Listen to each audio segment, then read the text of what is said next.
springtime meal always calls for fresh corn out of the garden. Let me show you how I fix mine.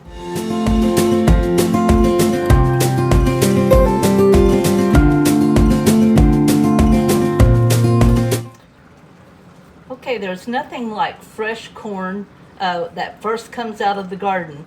This is the first fresh corn I've seen in the store, and I just couldn't resist buying some. I've got 3 ears here, and I expect this to feed 2 people. I'm going to cut that off of the cob. I've taken you might want to put it in a bowl so it doesn't run everywhere. I took all the husk off, cleaned off the corn silk, but these look pretty nice. These look like nice ears of corn.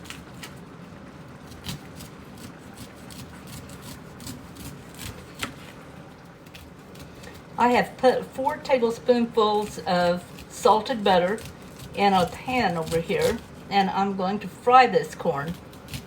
Now I'm going to throw these corn cobs out.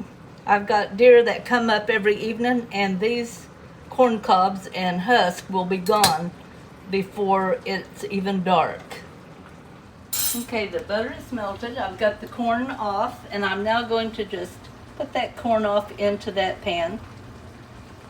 Now the reason we call it fried corn is just because you kind of treat it like you were frying something, piece of meat or cabbage or something. I like fried cabbage too, by the way. Okay, have my corn in there. Kind of stir that around a little bit. If you see a corn silk in there, it'll come out before we finish eating. Now this is quite a bit of butter, but corn takes a lot of butter. A lot of salt.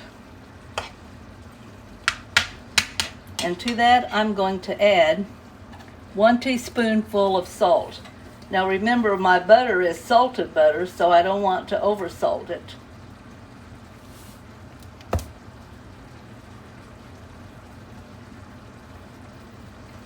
Scatter that a little bit. You can taste it before you're finished, just to make sure you have enough salt in it.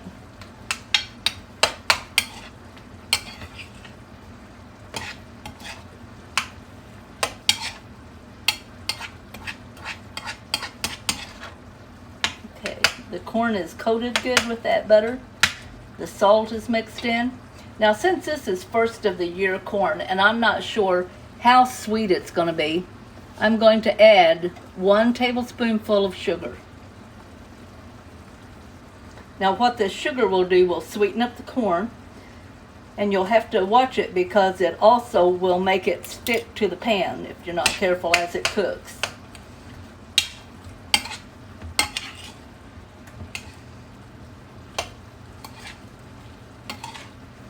And right now it's just a matter of watching it until it begins to cook down and begin to look like the corn is softened up. Okay, the butter has begun to cook down. There's still quite a bit of liquid in there. You can see that there's quite a bit of butter and stuff that's still in there. But this is the time I tasted the corn. The corn is still kind of crispy, but it's fresh. And now is a good time to add about 1/4 cup of pure old whipping cream. And we're going to just stir that in. Now once the whipping cream is added, it begins to cook down faster, and that's because of all the butter fat that's in that cream. It kind of helps it, and it will help flavor, make that corn tender. And now we're just gonna finish that off. Okay, you can see how that's beginning to thicken back down. In fact, you could look at this, and this is almost like cream corn. All right, I believe it's ready to put in a dish and serve up.